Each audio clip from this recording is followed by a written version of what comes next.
Hey everyone, James Crocker here with Crocker Realty. In this video, I'm going to talk about renting versus buying. Before I start this video, if you're watching this video on Facebook and you're curious about what your current home is worth, or you want to look at some of the homes that are available on the market, there are going to be some links above this video that you can click on, and I can help you out with those items. If you want to find out what your home is worth, I'd be happy to look into that for you.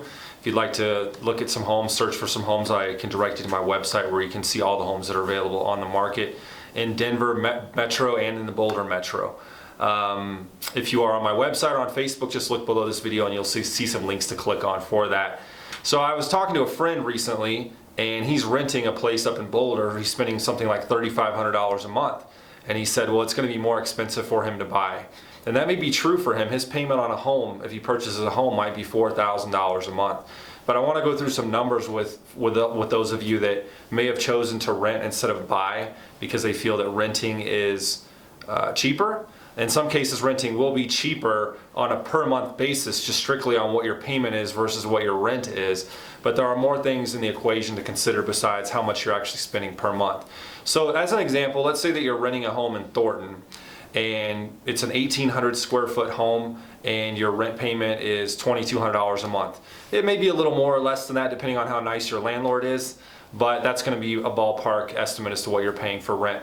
Now, if you go and buy a $400,000 house in Thornton, your monthly payment on that house is going to be about $1,900 a month. Okay. Some of the other costs that you're going to have when you have a mortgage are mortgage insurance if you don't put at least 20% down, and that's fine. I'm going to give you overestimated numbers in this video just to prove a point. Your mortgage insurance may be around $200 a month. So you have $1,900 a month for your mortgage payment, and you have $200 a month for mortgage insurance. So now we're at $2,100. Your taxes are going to be around $250 a month. So $2,100 plus $250 puts you at $2,350. You're going to have homeowners insurance. That's about $150 a month. That's going to put you at $2,500 a month. So your payment on that home at $400,000, assuming that you spent that much, it's going to be about $2,500 a month. So why would you spend $2,500 a month on a house when you can go pay rent for a comparable house for $2,200? And here's the answer to the question.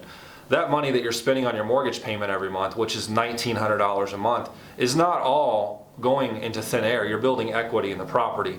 At our current interest rates, ballpark, out of that $1,900 a month, in the beginning, you're generally paying more money in interest than you are on your actual principal balance to pay down your mortgage.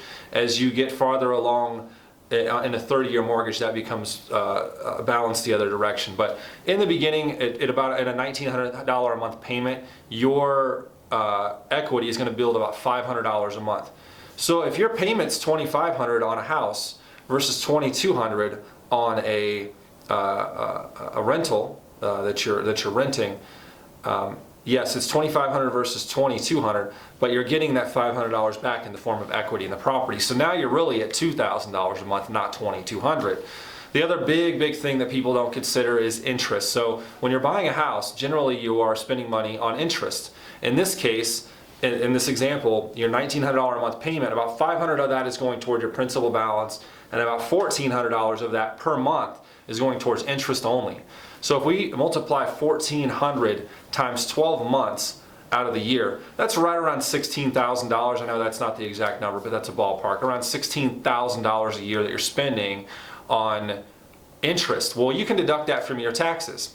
So for example, if you make $70,000 a year, you're going to be able to deduct that $16,000 from your taxes from that 70 grand. So you're only going to get taxed on approximately $54,000 if you itemize your deductions. Well, that's, for me, I pay about 40% in taxes. So for me, that $16,000 that I'm able to deduct saves me about 40% of that amount in taxes. 40% of $16,000 is $6,400 a year. But I'm going to be conservative with this number. Let's say that you are spending, your tax rate's 20%. So out of that $16,000, that's $16,000 that you're not paying taxes on because you're able to deduct that and reduce your taxable income. $16,000 times 20% is $3,200 a year. If we divide that by 12 months, that's right around $260 a month. Okay, so $2,500 for buying a house, $2,200 for renting. Out of that 2,500, 500 is going towards your principal balance. That brings you down to 2,000 because that money's not just going away. And then you're getting right around, right around $260 a month back as a tax deduction at the end of the year, because you're able to write off your interest. So now that brings you down to $1,740 a month versus your $2,200 a month, and you have a place to call your own.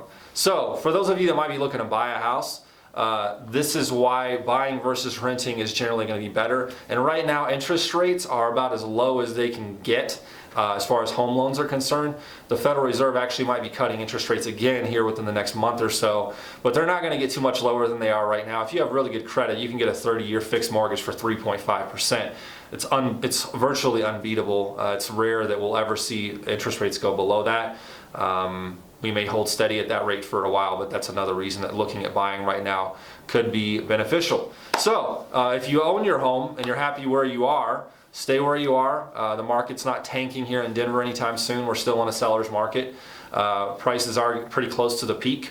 But if you're thinking about buying, it's still a good time. I don't see a downturn in this market for at least 5 years. And when I say downturn, I mean something significant. By that time, if someone purchases a home now, they will have built enough equity in their property, both in value increases and in equity buy down on their mortgage payment each month, that if we do have a downturn in 5 years, it'll probably be a minimal downturn. You probably will never be upside down in the home. So anyway, guys, if you're looking to buy or sell a house, give me a call anytime. My number is 720-235-7388. Myself or a member of my team would be happy to help you. And again, if you're watching this video on YouTube or my website, look underneath this video. There are links there to search for homes and find out more about what your home is worth. I'd be happy to do a custom market analysis for you. If you're watching on Facebook, just look above this video in the description. There'll be a couple of links for you to click on if you're interested to look at those things. Hope everybody has a great weekend. I will talk to you guys soon. Take care.